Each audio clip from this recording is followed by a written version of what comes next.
होई गइले बिया इ त बहुते कसाई धीरे धीरे हम भुलाई।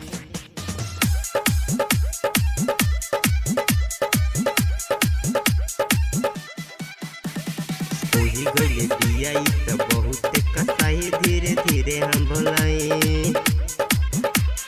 कवन जनमावा केले तबिया बादला बने बने घूमतानी होई एक पागला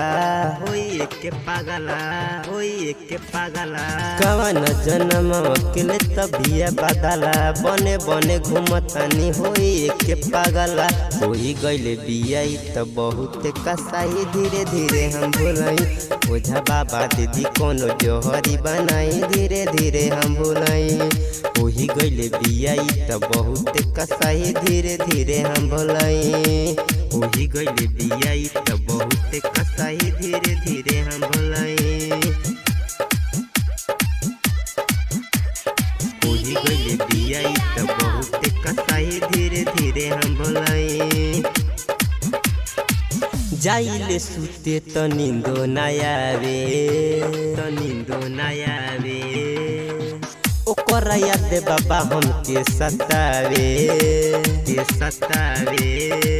जाइले सुते त नींदो नयावे ओकरा याद बाबा हमके सतावे।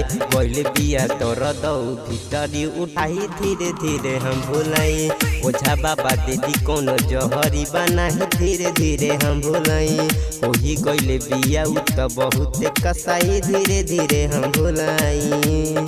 होई गइले बिया इ त बहुते कसाई धीरे धीरे हम भुलाई।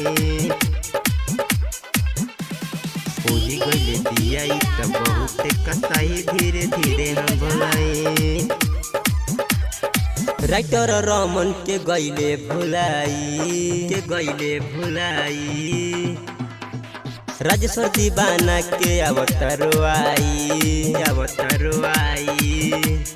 राइटर रमन के गइले भुलाई राजेश्वर दीवाना के अवतरवाई। दिल बिया दिला पछुड़ी उचलाई धीरे धीरे हम भुलाई। ओझा बाबा दीदी कोनो जोहरी बनाई धीरे धीरे हम भुलाई। होई गइले बिया उ त बहुते कसाई धीरे धीरे हम भुलाई।